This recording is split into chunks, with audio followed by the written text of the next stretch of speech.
दिल्ली से एस्कॉर्ट से रिटायर हूँ और हम एनएससी से जुड़े हुए हैं।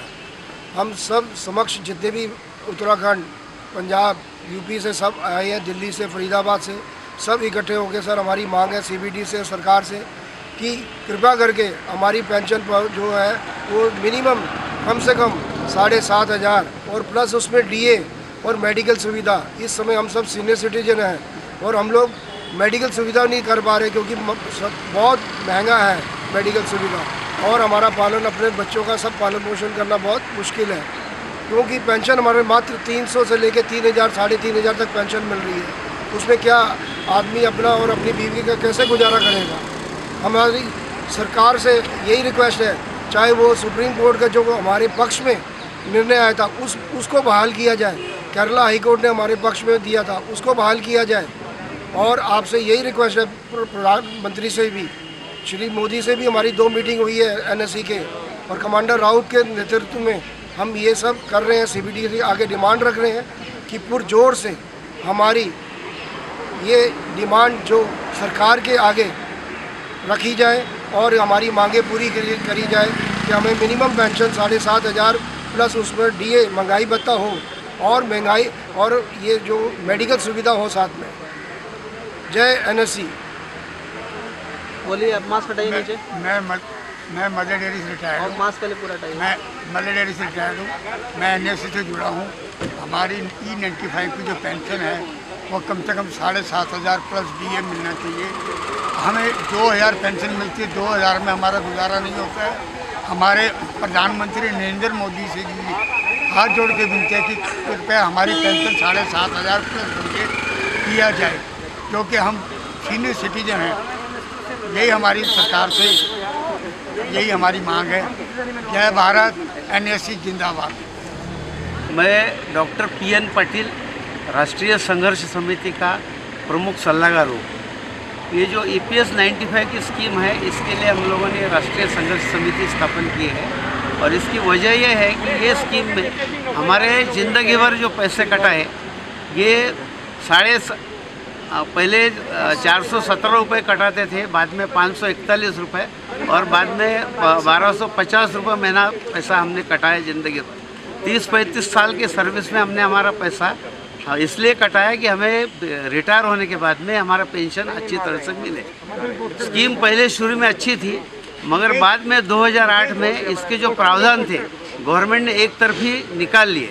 इसमें जो कम्यूटेशन था वो कम्यूटेशन कम कर दिया, जो ROC था वो भी कम कर दिया, और 2014 में हमारे जो प्रावधान थे उच्च पेंशन का वो भी कम कर दिया, और पेंशन का जो सूत्र है वो भी कम कर दिया। और अभी हमें जो पेंशन मिल रही वो 300 रुपये से लेकर 3,000 रुपये तक मिल रही। आज के ज़माने में 300 रुपये से 3,000 रुपये, इसमें कहाँ किसकी ज़िंदगी हो सकती है। 2 टाइम का आदमी खाना भी नहीं खा सकता, इतनी हमारी ख़राब अवस्था है। और ये स्कीम जो थी हमारे लिए थी ताकि हमारा जो बुढ़ापा है वो अच्छे से जाए। तो हमें रिटायर होने के बाद में भी ऐसी स्थिति है कि हम चाय नहीं पी सक रहे, हम हमारे घर को नहीं रह सकते। हमें जो अभी हमारे बच्चे भी हमें पालते नहीं क्योंकि हमें कुछ नहीं मिलता। क्या होता है 1,000 रुपये में? सरकार बोलती है हमने 1,000 रुपये कर दिया। अरे भाई 1,000 रुपये में आजकल होता क्या है? 1,000 रुपये अगर करना है तो कोई सरकारी आदमी का पेंशन करके देखिए 1,000 रुपये।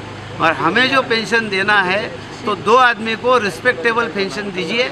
होशियारी कमेटी ने बीच में जो है 2013 में, ये गवर्नमेंट की कमेटी थी, उन्होंने रेकमेंड किया था 2013 में कि 3,000 रुपये से ज़्यादा पेंशन और उसके ऊपर महंगाई भत्ता दिया जाए।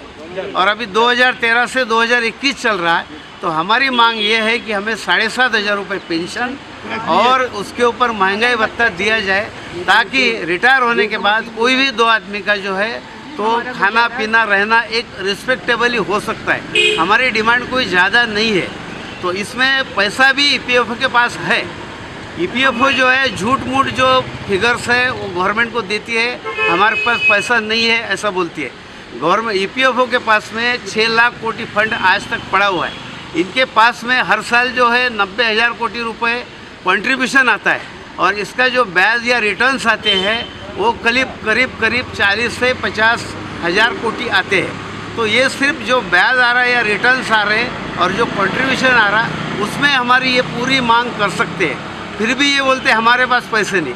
गवर्नमेंट को आज तक इन्होंने सब झूठ फिगर बताए और हम लोगों ने इनको कई बार निवेदन दिए, कई बार सिचुएशन दिए, मिनिस्टर को भी दिए, सरकार को भी दिए, मगर हमारी सुनने को कोई खाली नहीं।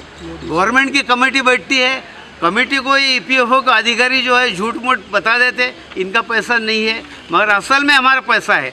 अगर हमारा पैसा नहीं है तो हमें पूछिए हमारा पैसा है या नहीं, हमने प्रूव कर दिया है, सिद्ध कर दिया।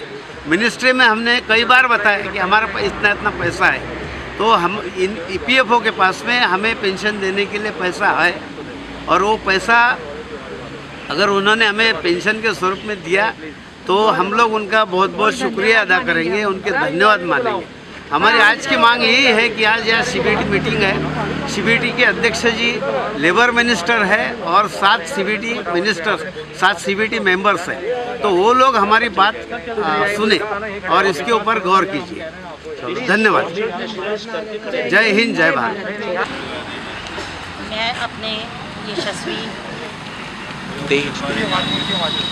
मैं अपने यशस्वी प्रधानमंत्री नरेंद्र मोदी जी को नमस्कार करती हूँ, नमन करती हूँ और EPS 95 पेंशनर्स के लिए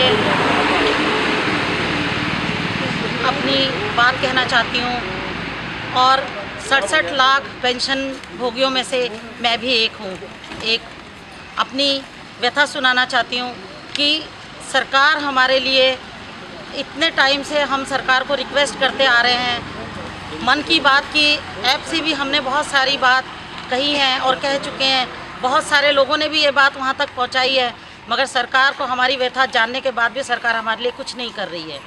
हमारी पेंशन 1000 से लेके 3000 तक की है, जो जिससे हमारा गुजारा नहीं हो पा रहा है।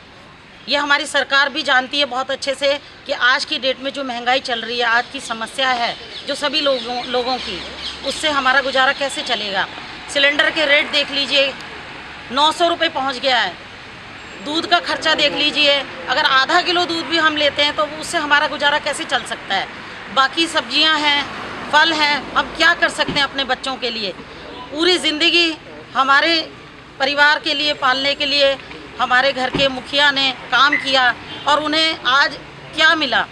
कुछ ऐसे भी हैं हमारे साथ कि जो दुनिया में आए और चले भी गए। 3000 से आज हम अपने बच्चों को कैसे पाल सकते हैं, कैसे उनका गुजारा कर सकते हैं, कैसे उनकी शादी ब्याह कराएं, कैसे उनकी पढ़ाई का खर्चा उठाएं। तो हम सरकार से यही कहना चाहते हैं कि हमारी पेंशन को बढ़ाया जाए, हमारी इस दुख भरी कहानी को सुना जाए और हमारे जो पेंशन है 7500 से बढ़ाकर DA भी बढ़ाया जाए, जो हम सभी के लिए मेडिकल सुविधाएं दी जाए और ज़्यादा से ज़्यादा हमारे लिए ज़्यादा समय न लेते हुए इसको जल्दी से जल्दी लागू किया जाए। जी, लागू किया जाए। मैं यही रिक्वेस्ट करना चाहती हूँ। धन्यवाद। मैडम से हाँ भाई, गरीब आदमी क्या कर सकता है, कुछ नहीं कर सकता। वो फुटपाथ पर सर या मोहर रगड़ रगड़ के मर सकता है। क्यों कि बच्चे बेरोजगार बैठे हैं, शादी के लिए बैठे हैं, आपके पास कोई नौकरी तो है नहीं है, बच्चों के लिए कोई रोजगार है नहीं है। हम गरीब लोग क्या कर सकते हैं, पेंशन कोई है नहीं है और कहीं भी ऐसा कोई काम धंधा नहीं है बच्चों का जो आगे अपना भविष्य बनाए और रोजगार उनका लगे। इस बात को लागू करें और बच्चों की सुने और हमारी